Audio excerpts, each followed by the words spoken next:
6:51, time for the morning sprint. Alliant Energy just pushed back the estimated restoration time for its power outage about an hour to 8 o'clock. Right now, more than 1,600 people on the west side are without power. Our latest update from Alliant says that most people have been restored. They said it was damaged cable. They can't say whether it was related or not. They plan to have most people back online within the hour, so that's some great news. Austin Kopnitsky tracking those showers and storms today. Austin? Yeah, and we did see quite a few of those showers move through the Dane County area. Now we have some action starting to file in from behind.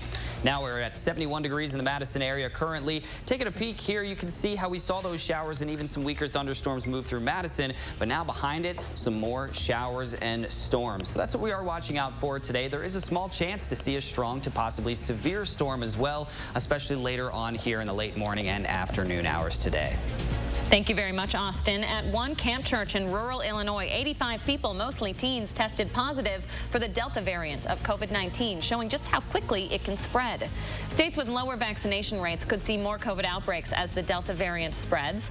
Officials say the best way to avoid that is by getting your vaccine. The frantic search for survivors of last week's condo collapse in Surfside, Florida is now in its 6th day. Last night, officials said they are still in search and rescue mode. They have not found anyone, though, alive since Thursday morning, hours after part of the 12-story building fell. The first openly transgender woman will be competing for the title of Miss USA this year. Cataluna Enriquez won Miss Nevada this weekend at the age of 27. The USA pageant will happen November 29th.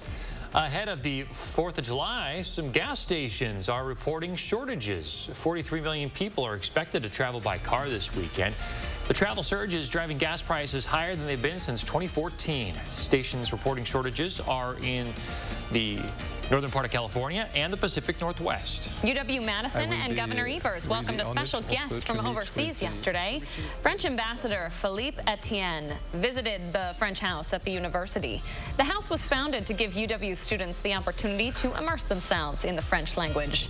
Ambassador Etienne also spoke about the connections between Wisconsin and France. He was interested in developing more relationships between the two, like French immersion schools. Parents in Wisconsin will have a gender-neutral option to identify themselves on the birth certificates of their newborns. This starts next month. New forms will provide an option for parent and parent instead of just mother and father. It goes into effect July 1st. Part of the governor's efforts to use more gender-neutral terminology in state documents. The governor says the move better reflects the Wisconsinites we serve. Danny made landfall as a tropical storm along the South Carolina coast last night north of Hilton Head. Forecasters are warning the storm will likely dump substantial rain as it moves farther inland, but it has been downgraded to a tropical depression. If you're looking for your favorite pancake mix and syrup, it might have a new name. Aunt Jemima is being phased out, so the same products are going to be labeled now Pearl Milling Company. The change is because last February, Quaker Oats said Aunt Jemima was based on a racial stereotype, and it was time to retire it. All SSM Health employees will need to be vaccinated by late September. SSM Health says it's because more contagious variants of COVID are spreading. Nearly 40,000 people work for the hospital in Wisconsin. 77% have been vaccinated. In a landmark legal settlement, e-cigarette giant Juul has agreed to take more action to stop underage sales.